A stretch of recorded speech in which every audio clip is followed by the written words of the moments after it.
अस्सलामुअलैकुम मुअज़्ज़ज़ दोस्तों। आज जो मैं आपके लिए नई वीडियो ला रहा हूँ, इसमें हमारा टॉपिक ऑफ डिस्कशन होगा बटन बटन बाय रिचर्ड मैथिसन, जो शॉर्ट स्टोरी है उसका करैक्टर एनालिसिस। इसमें जो करैक्टर्स हैं वो किस किस्म की साइकोलॉजी उनकी है, किस किस्म की साइकोलॉजी वो डेवलप करते हैं, ये सारा जायज़ा हम इस शॉर्ट सी वीडियो में लेंगे। ज़्यादा लंबी वीडियो से गुरेज करेंगे, बोरिंग हो जाती है, इसलिए मैं आपको कुछ पॉइंट्स उनके बताता चलूँगा। तो सबसे पहले तो हम देखते हैं कि करैक्टर्स इसमें है कौन। जैसा कि आप जानते हैं कि उसमें पहला करैक्टर जो स्टोरी वाइज में, जब हम स्टोरी भी पढ़ते हैं तो हमारे सामने आता है, वो है नॉर्मा का। तो इसमें हम देखेंगे कि उस नॉर्मा नॉर्मा कौन है, क्या करती है, उसकी सोच क्या है, वो चाहती क्या है। और हम जब स्टोरी पढ़ते हैं या हमें जब पढ़ाई जाती है तो हमारा उसके पहले में जो पहला व्यू क्रिएट किया जाता है वो क्या होता है, और उसकी उस पहले व्यू की क्या वैल्यू है, क्या वैसा ही है जैसा हमें बताया जाता है या उसमें कुछ डिफरेंट भी है। उसके बाद जो नेक्स्ट करैक्टर है वो हमारे सामने ऑर्थर का आता है। और ऑर्थर के बाद तीसरा करैक्टर मिस्टर स्टीवर्ट। ये तीन ही करैक्टर्स हैं जो स्टोरी को कंप्लीट करते हैं, कंप्लीट स्टोरी में हमारे सामने आते हैं। तो इनको हम वन बाय वन देखेंगे। तो हमारे पास हम पहला करैक्टर जो डिस्कस करेंगे वो है नॉर्मा। नॉर्मा डेफिनेटली एक लेडी है। तो जैसा कि हमें बताया जाता है जब हम स्टोरी कंप्लीट करते हैं कि वो एक लालची किस्म की औरत है और उसने पैसों के लिए अपने हस्बैंड की जान ले ली। चलें, कुछ हद तक हम इस बात को मान लेते हैं कि वो जी लालची औरत थी, लेकिन क्या वो वाकई लालची ही थी? लालची होना और सेल्फ़िश होना दो चीज़ें होती हैं। लालच आप में भी है, लालच मुझ में भी है, लालच नॉर्मा में भी है, और ये जनरल थी। लेकिन सेल्फ़िश होना बहुत बड़ी बीमारी आप कह लें होती है। लेकिन सेल्फ़िशनेस जो थी वो नॉर्मा के अंदर नहीं थी। नॉर्मा खुशहाल ज़िंदगी चाहती थी जिसमें वो और उसका हस्बैंड हो और दुनिया के खूबसूरत नज़ारे हों। तो इसके लिए अगर उसको वो ऑफ़र मिली तो उसने उस ऑफ़र को एक्सेप्ट किया। अगर वो सेल्फ़िश होती तो वो शायद चुपके से ही ऑर्थर को बताए बगैर, ऑर्थर के इल्म में लाए बगैर ये सारा कुछ कर देती। लेकिन उसने ऐसा नहीं किया। उसने इस बात को एक्सप्लेन करने की भी कोशिश की कि मैं ये ख़ुद अपने लिए नहीं कर रही, ये हमारे लिए मैं कर रही हूँ। तो अब जब देखते हैं कि जब फाइनली वो बटन को पुश करती है तो वो बटन को गुस्से से पुश करती है, और उसको पुश करते वक्त वो जो कमेंट्स करती है वो करती है फॉर अस।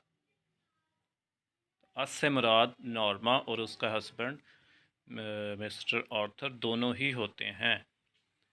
नॉर्मा हरगिज़ वो बटन सिर्फ़ अपने लिए नहीं दबाती, वो सिर्फ़ अपनी ज़िंदगी को खुशहाल बनाना चाहती है, खुशहाल देखना चाहती है।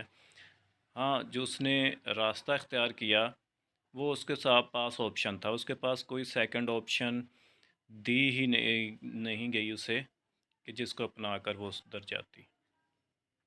हाँ, ये बिल्कुल गलत है कि किसी की जान लेकर आप उसको करें, लेकिन ये उसका बयान था कि जिसको आप जानते ही नहीं, तो अगर वो मर जाता है तो उससे हमें क्या। तो राइटर ने यहाँ बताया कि हाँ, ग्रीड जो होती है वो आपको इस पॉइंट पर ले जाती है कि आप फिर दूसरों की ज़िंदगी का, इंसानियत का ख़ास तौर पर ख़्याल रखना छोड़ देते हैं। तो राइटर का ये लेसन हमें अपने जहन में रखना चाहिए। तो नॉर्मा की साइकोलॉजी जो थी वो भी कुछ इसी तरह से डेवलप करवाई गई। उसके बाद अगला करैक्टर जो है नॉर्मा का हस्बैंड आर्थर ल्यूइस का करैक्टर है। आर्थर ल्यूइस को हम देखते हैं कि वो एक लिटरेरी पर्सन, अदबी बंदा है, क्योंकि जब वो पहले स्टोरी में अपीयर होता है तो वो अपने रूम में बुक पढ़ रहा होता है, किताब पढ़ रहा होता है। और जो सेल्फिशनेस हम कह रहे हैं कि नॉर्मा नहीं थी, वो सेल्फिश शायद आर्थर ल्यूइस था।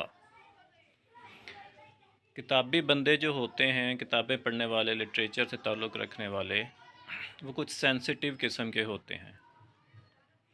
उनकी सेंसिटिवनेस ज़्यादा होती है, वो तवज्जो चाहते हैं, क्योंकि उनके ऊपर जो रंग गालिब होता है वो लिटरेचर का होता है।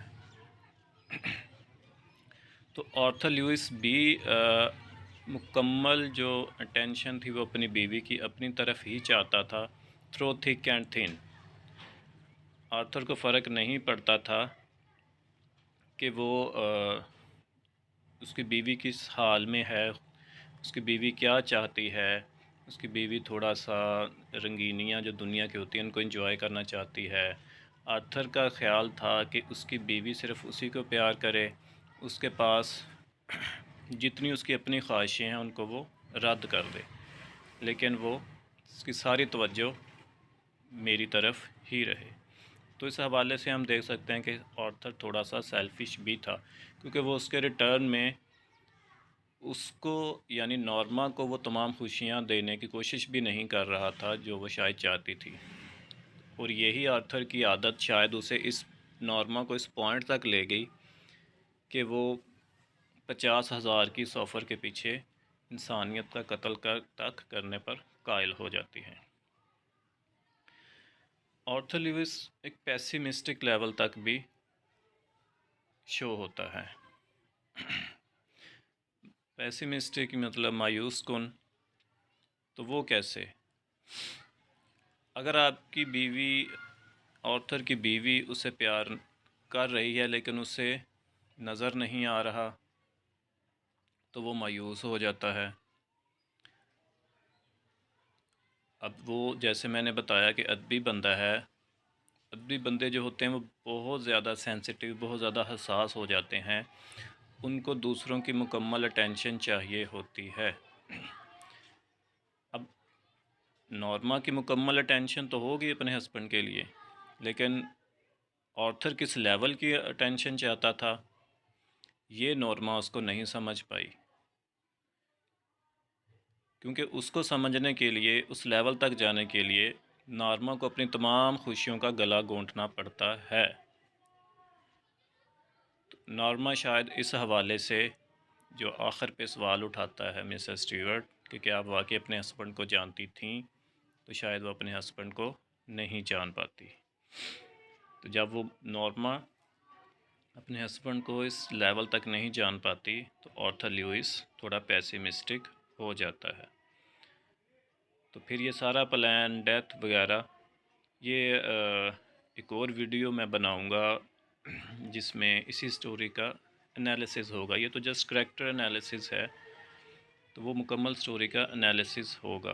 तो उसमें मैं बताऊंगा कि वो बटन जिसके अंदर ट्रांजिस्टर नहीं था, कोई केबल नहीं थी, कोई भी इलेक्ट्रिक आइटम किसी किस्म की नहीं थी, वो सादा एक बटन था जो लकड़ी के वुडन बॉक्स में बंद था, उसके दबाने से एक मौत वाक़ई कैसे हो गई।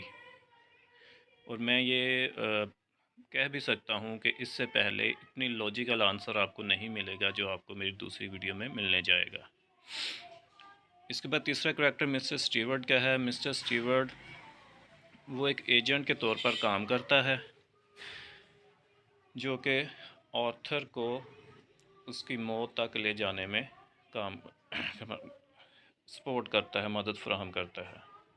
तो ऑर्थर का करैक्टर जस्ट एक दरमियाने बंदे का है जो कि एक बंदे की ख्वाहिशात को पूरा कर रहा है। तो इस करैक्टर एनालिसिस के साथ मिसेस स्टीवर्ट पर ज़्यादा बात करने के लिए नहीं है, मैं वीडियो को ख़त्म करता हूँ। अल्लाह हाफिज़।